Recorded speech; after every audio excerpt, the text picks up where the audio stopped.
Some of you may find this controversial.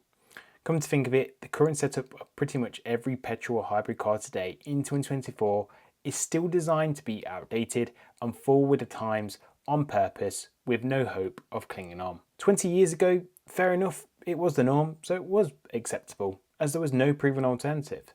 But that excuse doesn't really stick today in 2024. It really doesn't have to be the same old way. There's a fresh alternative whereby the car receives subtle improvements through software updates, and it's built to prolong enjoyment and provide new tricks to make the car even better than when you bought it at no extra cost. Curious?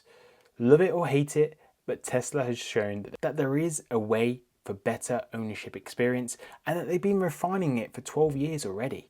So this alternative has been possible for 12 years, and most of the legacy automakers have either just ignored it as if it's just vaporware or just created some sort of subpar alternative kicking and screaming, as they're yet to crack the art of the over-the-air software update procedure, even adding a monthly subscription to unlock a set of features that can be found elsewhere for free. So how and why has Tesla been doing these software updates for the cars then, Adam?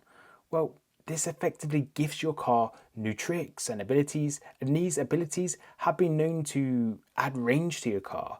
It's converted the headlights into having matrix headlight functionality, and anyone that knows matrix headlights knows that they're not a cheap feature to have. Enabled Sentry mode and dashcam functionality, and also allowed native apps such as Spotify, Netflix, and much more.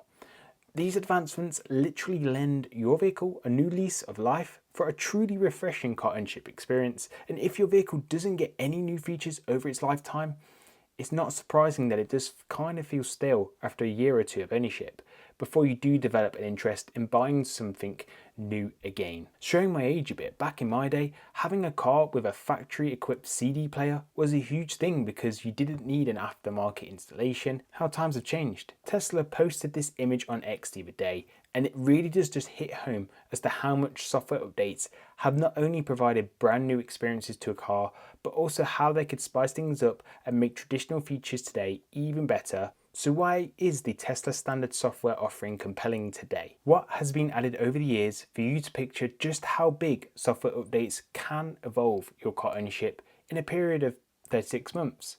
Finally, just what could a 2025 Tesla standard look like? Remember, it's only better from here. One hardware feature looks to be inevitable for me, and that will really complement the software updates of the future. So let's wrap up the intro. If you haven't already, I appreciate if you could just like the video and subscribe. Really appreciated.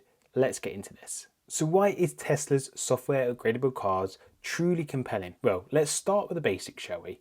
If we head back to this image to bring the subject to life as to what Tesla owners can experience today in 2024 as standard, in no particular order of significance, picking out driver profiles, but cloud-based, and this is connected to your phone key via the Tesla app. So for each Tesla that's assigned to your account, whether that be a second or third or fourth Tesla car, or even Tesla learning cars, etc., you can actually retain the same seating characteristics no matter what Tesla you've jumped into, so long as you have been granted access to that car via a Tesla app.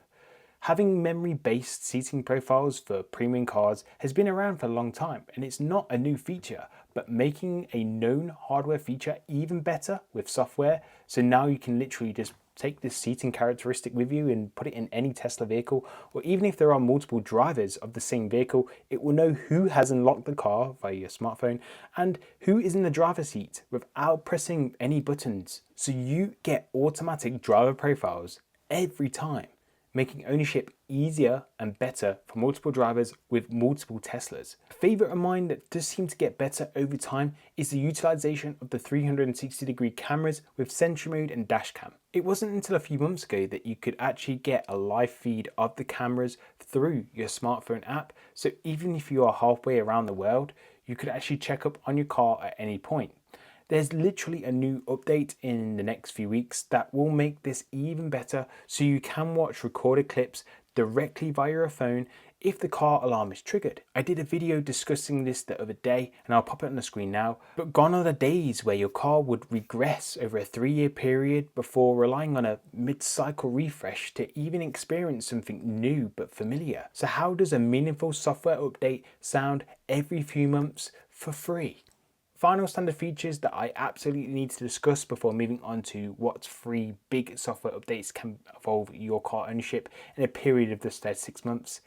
It will be eye-catching for sure, even for new Tesla owners. That final standard feature you will get with every Tesla that's evolving even today is Tesla's trip planner. Wherever you're going in your Tesla, it will tell you if, when, and how long you will need to charge. So you can literally just enjoy the drive. No research required. Again, recent software updates has now incorporated weather conditions, supercharger activity, and more, therefore ensuring not only more accurate data predictions in play, but also utilizing real-time data to speed up the charging experience by then redirecting you to less busier superchargers if need be. And it just gets better and better. And you can even access this on your Tesla app should you want a hands-on prediction, quite literally. Does your navigation currently get better without the need for subscriptions? So moving on to the difference I've noticed in the past 36 months, thanks to software updates, just so you can understand why it matters. So back in December 2020, the Tesla user interface was somewhat basic. The icons and the car graphics, they did not pop as much. And so that big overall update not only improved its appearance to something you kind of expect on a iOS device to display, it also opened up new features and Tesla app integrations. I'm hoping I can dig up some of the comparisons so you can actually see the difference on screen for the user interface. It wasn't just the interface that got a massive overhaul.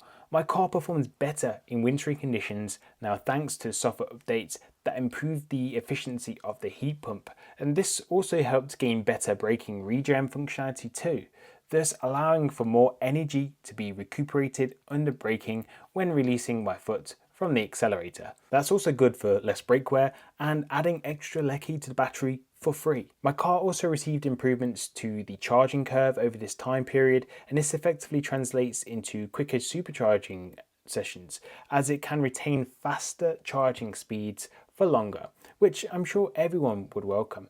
And it's not just better car performance that's unlocked, it's also entertainment too. So I've had Apple Music and Disney Plus added to the car since my ownership, and I've seen that Audible is being added to the car real soon. So the change and improvements are constant, and to what can be improved can be anything from the climate control to braking regen performance, introducing new settings and functionalities like Sentry Mode, or even adding extra entertainment. How can you not like free improvements from a software update? So here's an interesting take. So what does the near future hold for software updates for the Tesla Model 3 and Tesla Model Y? Well, that's the beauty of it, isn't it? You don't know what to expect until like a week or so before the widespread release. But looking to 2025, apart from the already announced Spring 2024 update, I personally think that there will be more user interface additions, more native apps, and finally further optimizations of the rear screen in the new Model 3 and the S and X that do have that passenger rear screen.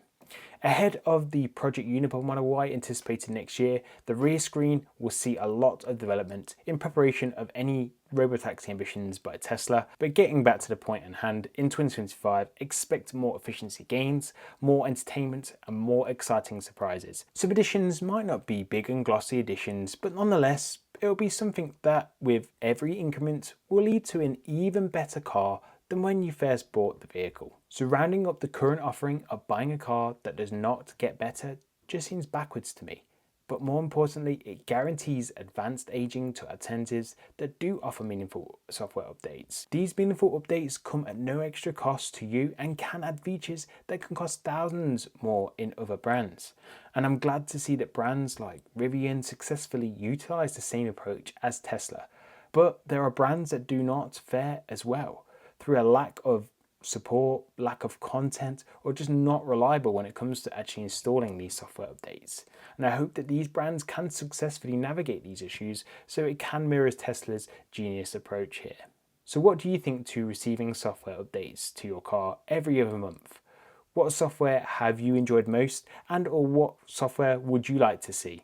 Is there anything Tesla is missing that could be solved via software update? And if not, I'd appreciate if you could just like the video, subscribe, and share the video with anyone that may find this video beneficial. You folks have been great, and I'll see you in the next one. Ciao.